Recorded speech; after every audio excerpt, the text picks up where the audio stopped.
Hello, in this video I'm gonna show you how to change the bandwidth limit of downloading apps and updating them on Oculus Rift S.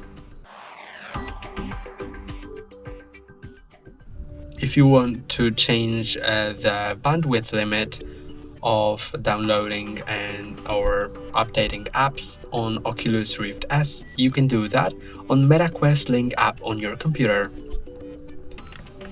Go into this app, then go to Settings, and now you can go to General